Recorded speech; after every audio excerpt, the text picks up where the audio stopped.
podcast Cawa Ekam. Nah, hari ini Cawa Ekam Studio kedatangan tamu kakak ganteng. Nah, beliau adalah anggota DPR RI dan ketua fraksi dari ketua fraksi Nasdem MPR RI, juga ketua DPW Partai Nasdem adalah Kakak Taufik Basari. Kakak, apa kabar? Baik Putri, apa kabar? Alhamdulillah. Kak, mau panggilan akrabnya boleh, kalau berkenan saya panggil juga Kakak Tobas. Ya Kak. Hari ini reses ya Kak? Hari ini reses. Terima kasih kalau sudah menyempatkan waktunya di sela-sela resesnya udah datang ke studio kita. Capek pasti ya Kak, seharian kan. Ya, reses kemana hari ini Kak? Hari ini kita kunjungan ke mitra kerja dari Komisi 3 yaitu Polda Lampung. Nah, jadi memang untuk reses yang keempat ini kita angkat tema tentang kekerasan seksual dan perlindungan terhadap perempuan dan anak. Karena itu tadi di Polda Lampung kita minta agar unit pelayanan perempuan dan anak se-Lampung dihadirkan ya, supaya kita bisa mengenal sekaligus juga memberikan perhatian dan semangat buat kerja-kerja teman-teman polisi di unit pelayanan perempuan dan anak. Kita sih sebenarnya udah maunya belum ngobrol ke situ ya. Ini ada sedikit soal kasus buronan koruptor Joker. Ya. Joko Chandra mudah keluar masuk Indonesia, tanggapannya kayak apa sih Kak? Jadi begini, kasus Joker ini sebenarnya gambaran bahwa ternyata yang selama ini kita dengung-dengungkan ada mafia hukum itu ternyata tergambar dalam kasus ini. Kenapa bisa dibilang begitu? Karena keluar masuknya Joko Chandra ini dia tidak bekerja sendirian. Tidak mungkin dia mengurus hal-hal yang pribadi sendirian atau hanya 1-2 orang saja yang dia minta untuk mengurus semuanya. Tapi ini pasti ada jaringan yang terdapat di berbagai institusi. Yang jaringan ini begitu rapi, begitu terukur kerjanya, sehingga keluar masuknya Joko Chandra ini dan mengurus beberapa hal ini bisa terlaksana. Saya bayangkan begini, kalau kita anggaplah kita seorang buronan, kita mau kembali ke Indonesia, mau mengurus beberapa hal. Saya harus pastikan dulu, saya nggak mau konyol, saya nggak mau datang ke Indonesia kemudian ditangkap. Beresin dulu semuanya, termasuk tanggal berapa saya harus masuk, sebelum saya harus masuk apa dulu yang harus dibereskan. Ketika misalnya saya mengurus KTP, mengurus paspor, saya harus pastikan waktunya pun juga bisa berlangsung secara singkat. Saya datang nggak perlu ngantri, langsung diurus, selesai, kemudian saya lanjutkan dalam perjalanan berikutnya pun dia juga harus pastikan aman semuanya. Nah, ini kerja yang sangat rapi dan tidak mungkin bisa dikerjakan tanpa sebuah jaringan yang juga rapi. Atau masih punya itu sendiri untuk mafia-mafia itu seperti apa? Jadi begini, negara kita ini tidak boleh kalah sama mafia ya. Karena kalau kalah ya berarti kita diatur sama mafia. Ini kan Joko Chandra ini seperti mengerjai kita, gitu kan? Seperti ngeledek. Jadi begitu pentingnya kita untuk membongkar kasus ini, ya, supaya menunjukkan negara ini yang ngatur pemerintah, bukan diatur oleh orang-orang atau jaringan seperti ini. Nah, karena itu tugas pemerintah dan aparat penegak hukum adalah membongkar ini semua, mencari siapa yang terlibat, ya, termasuk juga menelusuri keberadaan Joko Chandra sampai kemudian menangkap Joko Chandra. Di kasus Joker ini, kira-kira sanksi apa sih Kak untuk mafia-mafia tersebut? Sanksinya apa kira-kira? Begini, pertama-tama saya memberikan apresiasi ya terhadap Polri yang sudah langsung bergerak cepat, ya. Yang langsung melakukan penindakan terhadap orang-orang yang sudah akhirnya ketahuan terlibat, baik itu yang membuat surat keterangan sehat, surat perjalanan, kemudian yang meminta agar status DPO-nya dicabut, itu sudah berjalan. Ya, kita tinggal berharap agar penindakan yang dilakukan oleh kepolisian bisa dilakukan secara tegas dan transparan. Dan kalau misalnya ada unsur-unsur pidana juga, maka kita harapkan orang-orang yang terlibat ini juga dikenakan sanksi pidana. Tapi tidak boleh hanya berhenti pada orang-orang tertentu saja, harus ditelusuri lagi siapa yang berhubungan, siapa saja membantu dan sebagainya. Itu baru di sisi kepolisian. Di sisi yang lain juga sanksi-sanksi yang lainnya seperti Dukcapil ya, ada keterlibatan lurah di situ misalnya, itu pun juga harus ditelusuri.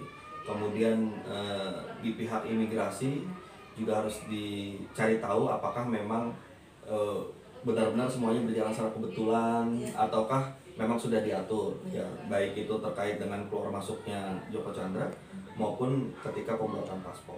Nah, jadi semua yang terlibat ini harus kita bongkar. Melihat kasus ini Kak, Komisi 3 apakah sudah koordinasi dengan Kemenkumham? Itu yang pertama, karena tentunya untuk ini kan bukan kasus pertama ya Pak, bikin pusing para legislator pastinya. Dan masyarakat, kasus-kasus lain dong Kak, seperti pengedaran narkoba di lapas, kemudian novel Baswedan misalnya. Iya. Jadi Komisi 3 punya fungsi pengawasan ya, dengan mitra-mitranya antara lain kepolisian, kejaksaan, Kemenkumham, Komnas HAM, BMN, BNPT dan sebagainya.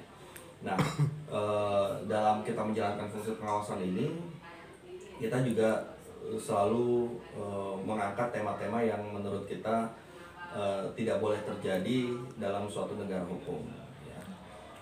Semisal kasus Novel Baswedan, ya, yang tuntutannya itu tidak masuk akal. Penyiraman air keras tapi dituntut cuma 1 tahun. Ya. Sementara alur logika tuntutan pun juga tidak masuk akal. Itu kita pertanyaan kenapa bisa seperti ini. Kemudian kasus-kasus lainnya ya, seperti kondisi lapas, ya, kondisi kelebihan kapasitas di lapas, ya, apa yang selama ini sudah dilakukan oleh Kemenkumham. Ini kan masalah klasik yang setiap rapat kerja dengan Kemenkumham selalu saja kita tanyakan dan belum kita mendapatkan solusinya. Ternyata memang kasus overkapasitas ini tidak bisa Kemenkumham sendirian. Kenapa? Misalnya ada juga peran dari aparat penegak hukum ya, yang begitu mudahnya mengirimkan atau menitipkan tahanan yang akhirnya menambah lagi penghuni yang dititip ke lapas, rutan yang dititip ke lapas. Kemudian juga misalnya soal bagaimana program yang dilakukan oleh pemerintah untuk membuat para napi ini bertobat, sehingga ketika kembali ke masyarakat dia tidak menjadi residivis karena sudah bertobat dan masyarakat pun bisa menerima. Nah, jadi dari berbagai sisi kita harus juga mendukung satu sama lain. Oleh karena itu koordinasi antar lembaga itu dibutuhkan. Nah, ini yang masih lemah yang saat ini terjadi di negara kita. Progresnya sampai kemana itu? Kira-kira kabarnya Nasdem sudah juga merupakan partai yang concern di bidang itu. Ya, jadi ketika penyusunan prolegnas di Desember 2019 yang lalu, ya, Partai Nasdem saat itu memang sebagai pengusul dari RUU Penghapusan Kekerasan Seksual untuk masuk dalam prolegnas, dan kita perjuangkan untuk masuk dalam prolegnas prioritas 2020. Namun karena ada permintaan dari Komisi 8 agar itu juga menjadi usulan dari Komisi 8 dengan alasan historis karena periode yang dulu dibahas di Komisi 8, akhirnya menjadi statusnya pengusul dari Komisi 8. Tapi ternyata di Komisi 8 sendiri tidak ada titik temu dan progres terhadap RUU tersebut, dan akhirnya malah ketika evaluasi prolegnas 2020 mereka meminta dikeluarkan dari prolegnas 2020. Nah, kita sangat kecewa sebenarnya karena kita ingin kita segera punya RUU Penghapusan Kekerasan Seksual. Kenapa kita harus segera punya RUU Penghapusan Kekerasan Seksual? Karena saat ini bisa saya katakan kita dalam kondisi darurat kekerasan seksual. Ya. Kalau saya merujuk pada satu judul lagu dari sebuah band simfoni, ya, ada judul lagunya Sister in Danger. Jadi memang saat ini begitu banyaknya kasus kekerasan seksual ya.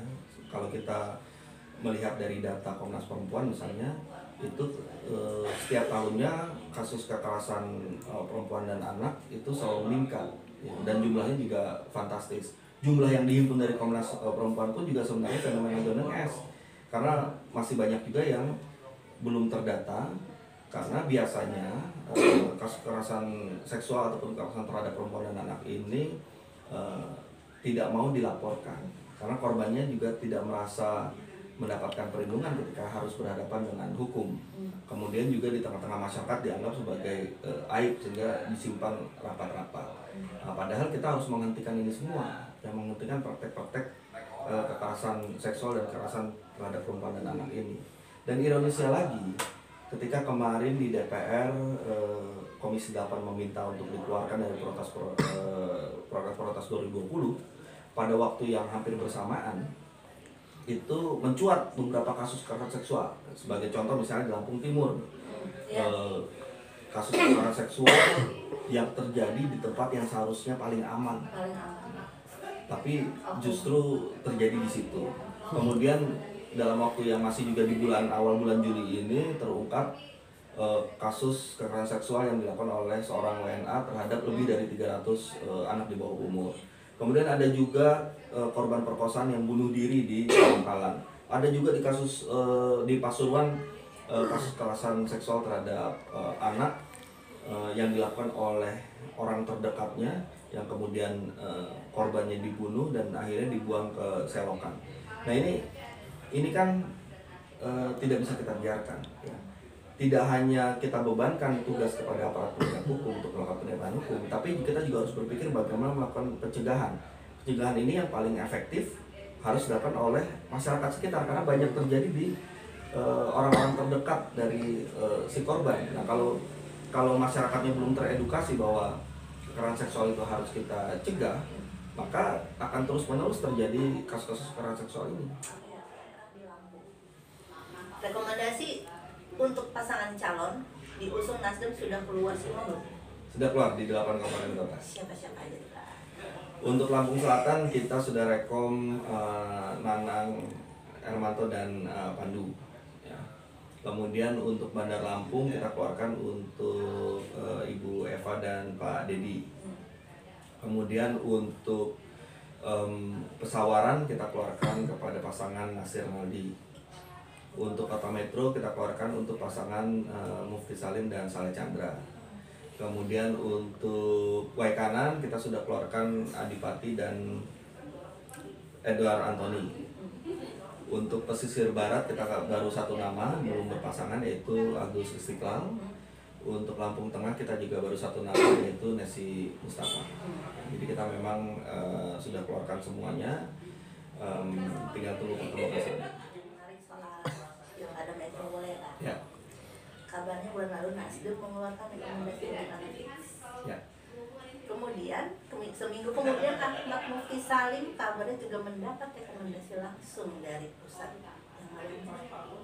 Ya, saat ini dukungan dari Partai Nasdem adalah untuk pasangan Mufti Salim dan Saleh Chandra. Kita memang sempat mengeluarkan rekomendasi untuk Ana dan Fritz sesuai dengan mekanisme yang memang berlaku di Partai Nasdem, di mana kita mengkaji survei. Kita punya 5 survei yang sudah masuk ke Bapilu Partai Nasdem, dan kemudian kita putuskan ke Ana dan Fritz. Namun karena kita melihat harus ada satu kajian ulang terkait dengan hubungan koalisi kepartaian, ya tidak hanya di Lampung tapi juga terkait dengan beberapa daerah di Indonesia, maka kita lakukan kajian ulang dan kemudian kita berikan kepada pasangan Mufti dan Saleh Chandra.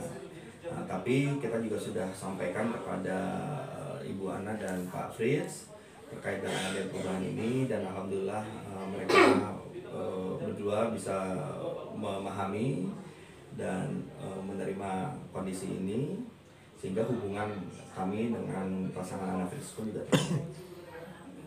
Ada kaitannya nggak sih Pak dengan Nesi dibilang Pilkada Lampung Tengah. Maaf ya Kak, katanya ada proses barter rekomendasi. Jadi gini,